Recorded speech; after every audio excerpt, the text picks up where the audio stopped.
퇴직 후에는 뭘 하면서 살아야 하지? 이 질문 아마 대부분의 직장인이 한 번쯤은 고민해 봤을 겁니다. 특히 대기업에서 오랜 시간을 보내고 나면 사회에서 요구하는 속도와 방식이 조금 다르다는 걸 느끼게 되죠. 한 번은 저도 옆집 아저씨 이야기를 듣다가 깜짝 놀랐어요. 대기업에서 30년 넘게 일하다 퇴직한 분이 결국 경비원으로 일하고 계시더라고요. 듣는 순간 왜 이런 선택밖에 없을까? 라는 생각과 함께 씁쓸함이 느껴졌습니다. 실제로 주변을 보면 나이가 많다고 해서 재취업이 쉬운 건 아니에요. 기업들은 경험 많은 사람을 원하기도 하지만 동시에 비용과 적응력을 고려하죠. 그렇다고 해서 은퇴 후 삶이 무조건 퇴직금과 연금으로만 제한되는 건 아니지만 준비를 하지 않으면 선택지가 좁아질 수밖에 없습니다. 오늘은 대기업 퇴직 후 재취업 현실을 살펴보고 은퇴 준비와 삶을 풍요롭게 만들 수 있는 방법까지 사례 중심으로 이야기해 보겠습니다. 본문 1. 현실적인 재취업의 벽.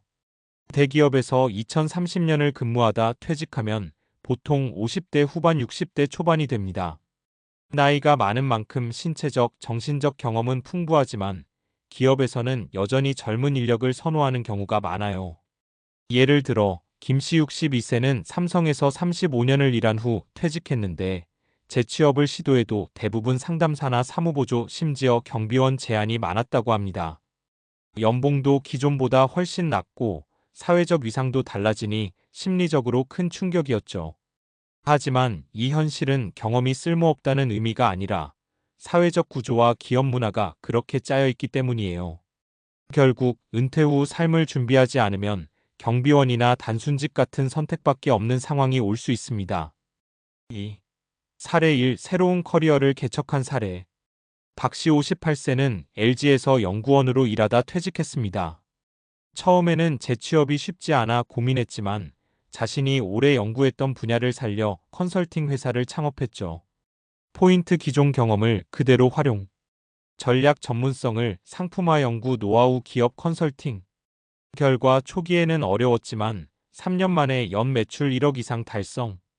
박씨 사례에서 알 수 있는 건 은퇴 후에도 경험을 적극적으로 재포장하면 충분히 새로운 커리어를 만들 수 있다는 거예요. 문제는 많은 사람들이 퇴직 직후에는 그냥 쉬어야지 하고 생각하는데 미리 계획하면 훨씬 유리하다는 점입니다. 3. 사례 2. 평범한 일에서 만족을 찾은 사례. 정씨 61세는 대기업 영업부에서 30년을 일했어요. 퇴직 후 경비원으로 일하게 되었지만 처음에는 자존심상에 힘들었죠.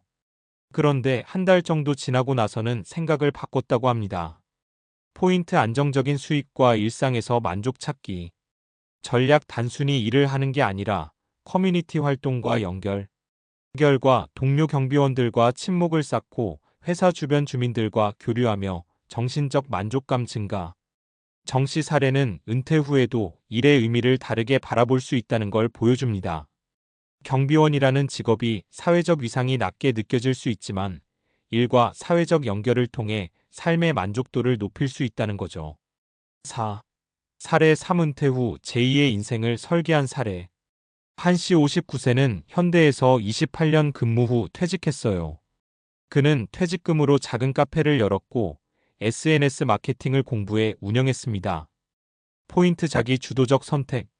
전략 퇴직 전부터 관심 있던 분야 탐색 작은 자본으로 실험. 결과 초기 실패도 있었지만 점차 고객층 확보 안정적인 생활 유지. 한씨 사례의 핵심은 미리 준비한 은퇴 후 계획입니다. 은퇴 전부터 취미나 관심 분야를 탐색하고 재취업보다는 창업이나 프로젝트 중심의 삶을 설계하면 선택지가 넓어집니다. 5. 은퇴 준비와 재취업 전략. 결국 은퇴 후 삶은 크게 세 가지 길이 있어요. 안정적인 단순직 경비원, 아파트 관리 등. 장점 안정적, 체력 부담 적음. 단점 사회적 지위와 연봉 낮음. 경험 기반 재취업 컨설팅, 프로젝트 참여 등. 장점 기존 경력 활용, 보람 있음. 단점 초기 진입 장벽, 불안정한 수입. 자기 주도적 창업 취미 사업 카페, 온라인 강의 등. 장점 자기 선택권, 삶의 만족도 높음. 단점 초기 실패 위험, 꾸준한 학습 필요. 여기서 중요한 건 퇴직 후 바로 선택할 수 있는 것이 아니라 퇴직 전부터 준비하는 겁니다. 금융, 건강, 네트워크, 관심사 등 여러 방면에서 준비해두면 선택지가 넓어집니다. 결론.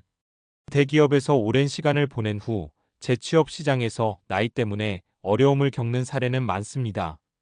하지만 경비원만 남는 건 불가피한 현실이 아니라 준비 부족의 결과일 수 있어요. 김씨 경비원으로 현실 직면 안정 추구.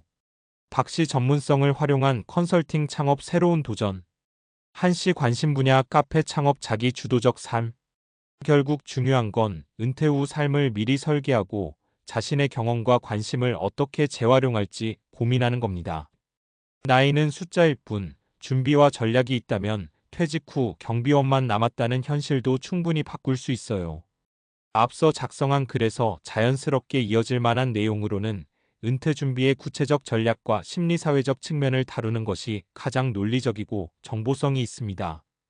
대기업 퇴직 후 재취업 현실을 이야기한 뒤 독자가 그럼 나도 어떻게 준비해야 하지?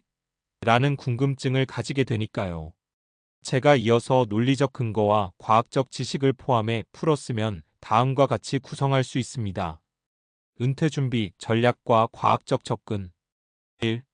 재무적 준비 노후 소득 안정의 과학. 많은 사람들이 은퇴 후 가장 먼저 걱정하는 게 돈이에요. 퇴직금, 연금, 저축만으로는 예상보다 오래 사는 노후를 감당하기 어렵다는 연구가 많습니다. 실제로 통계청 자료에 따르면 한국인의 평균 기대 수명은 약 83세, 즉 60세에 퇴직해도 20년 이상 생활비가 필요하다는 뜻이죠. 논리적 근거 장수와 소득 필요기간 증가 금융 계획 필요. 과학적 접근 금융 전문가들은 4% 룰을 추천합니다. 은퇴 시점에 모아둔 자산의 4%를 연간 생활비로 인출하면 장기간 안정적 생활 가능. 예를 들어 연간 4천만 원이 필요하다면 약 10억 원이 준비되어야 한다는 계산이 나옵니다. 즉 단순히 경비원 월급이나 연금만 기대하기보다 퇴직 전부터 자산 배분, 투자, 보험 등을 고려한 체계적 계획이 필수입니다. 2. 사회적 심리적 준비 연결과 의미 찾기. 퇴직 후 사회적 고립과 우울감을 경험하는 사례가 많아요. 미국 하버드대 연구팀에 따르면 은퇴 후 사회적 활동이 부족한 사람은 인지 기능 저하와 우울증 위험이 높다고 합니다. 논리적 근거 직장 동료와 일상이 끊기면 사회적 자극 감소, 뇌활동 감소, 정신적 건강 악화. 실천 전략. 퇴직 전부터 동호회, 자원봉사, 멘토링 등 사회적 네트워크 확보. 재취업이 어려운 경우에도 지역 커뮤니티 활동 참여. 의미 있는 목표 설정, 글쓰기, 봉사, 창업 등. 즉, 은퇴 후 삶의 만족도는 단순히 경제적 안정뿐 아니라 사회적 관계와 자기 효능감에서 크게 좌우됩니다. 3. 신체적 준비 활동성과 건강관리. 나이가 들수록 체력 저하와 질병 위험이 커집니다. 하지만 규칙적인 운동과 생활 습관 관리가 은퇴 후 삶의 질을 크게 좌우합니다. 과학적 근거 미국 국립보건원 NIH 연구에 따르면 60세 이상 성인도 주 150분 이상의 중강도 유산소 운동과 근력 운동을 병행하면 근육량 유지, 심혈관 건강, 인지 기능 개선 효과가 있습니다. 실천 전략. 걷기, 자전거, 수영 등 꾸준한 유산소 운동. 근력 운동으로 낙상 예방 및 근육 유지. 식습관 개선, 단백질 충분히 섭취, 가공식품 줄이기. 건강이 받쳐주지 않으면 재취업이나 창업, 사회활동 자체가 어렵기 때문에 체력과 건강관리도 은퇴 준비의 필수 요소입니다. 4. 결론 준비된 은퇴가 선택지를 만든다. 앞서 본 사례들을 종합하면 대기업 퇴직 후 현실은 다양합니다. 단순히 경비원만 남는 게 아니라 재취업, 창업, 사회활동 등 여러 길이 존재합니다. 하지만 이 선택지는 퇴직 전 준비와 전략에서 만들어집니다. 재무연금, 저축, 투자 계획, 심리사회 네트워크 유지, 의미 있는 활동, 건강 꾸준한 운동과 생활 습관 관리. 즉, 은퇴 준비는 단순한 돈 모으기가 아니라 경제 심리 신체를 함께 고려한 종합 설계입니다. 이런 준비를 하면 나이가 많아도 경비원에만 의존하는 삶이 아니라 본인이 원하는 삶을 선택할 수 있는 여지가 커집니다.